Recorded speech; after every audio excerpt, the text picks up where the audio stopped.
ঈদের সিনেমা চক্কর ৩০২-এর প্রশংসায় পঞ্চমুখ দর্শকরা। সিনেমাটি দেখে ঘোর কাটছে না তাদের।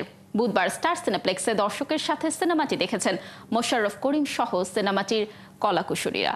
দর্শক বিস্তারিত জানাচ্ছেন হুমায়রা সিদ্দিকা। ঈদে মোশাররফ করিমের সিনেমা চক্কর ৩০২ মুক্তি পেয়েছে। ঈদের দশম দিনেও সিনেমাটি নিয়ে বসুন্ধরা স্টার সিনেপ্লেক্সে উচ্ছ্বাস দেখা গেছে দর্শকদের মাঝে। আমি এখানে অভিনেতা হাসান চৌধুরী হিসেবে আসিনি, আমি এসেছি একজন বাবা হিসেবে। গেল বুধবার সিনেমাটির নির্মাতা শরাফ আহমেদ জীবন প্রেক্ষাগৃহে সিনেমা দেখতে এসেছিলেন। সাথে ছিলেন সিনেমাটির প্রধান চরিত্রের অভিনেতা মোশাররফ করিম সহ কলাকুশলীরাও।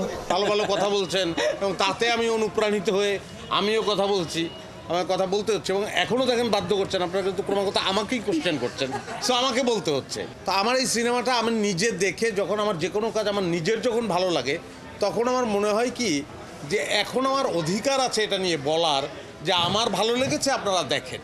আর দেখা গেলো আমার নিজেরই ভালো লাগে নাই, কিন্তু আমি খুব ঢোল পিটাচ্ছি, ভাই এটা আমি ফাটাই ফেলছি, অমুক করছি সমুক করছি, আপনারা দেখেন। নাটক ও বিজ্ঞাপন চিত্রের পর এবার বড় পর্দার জন্য সিনেমা নির্মাণ করে দর্শকদের মনে দাগ কাটলেন পরিচালক ও অভিনেতা শরাফ আহমেদ জীবন। আমরা যখন একটা কাজ করি, বিশেষ করে সিনেমা যখন বানাই, তখন আমাদের কি চেষ্টা থাকে যে আমরা সর্বোচ্চ সংখ্যক মানুষের কাছে আমরা পৌঁছাবো। তো সেইটা যখন আমার সহকর্মীরা যখন সেটা প্রচারে অংশ নেয় বা কথা বলে এটা নিয়ে, তাহলে ডেফিনেটলি এটা ভালো লাগার বিষয়।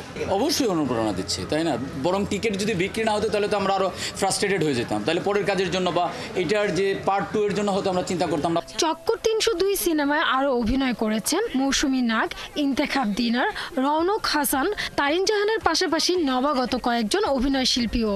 ঈদে মুক্তি পাওয়া অন্যান্য সিনেমাগুলোর ভিড়ে আলাদা জায়গা করে নিয়েছে এই সিনেমাটি। শুধু মোশাররফ করিমেরটা বললে ব্যাপারটা অপরাধ হয়ে যাবে, কারণ এত ভালো ভালো অভিনেতা অভিনেত্রীরা এই ছবির সাথে সংশ্লিষ্ট, প্রত্যেকে তাদের নিজেদের জায়গা থেকে অনেক ভালো করেছে এবং তারিন আপু ভেরি গুড অ্যাক্টর, রনক ভাইয়া ভেরি গুড অ্যাক্টর, সো সবার আসতে হবে, দেখতে হবে চক্কর।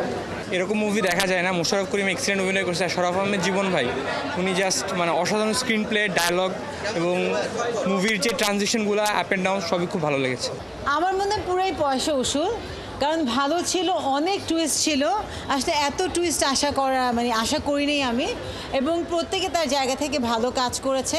হুমায়রা সিদ্দিকা, ৭১, ঢাকা।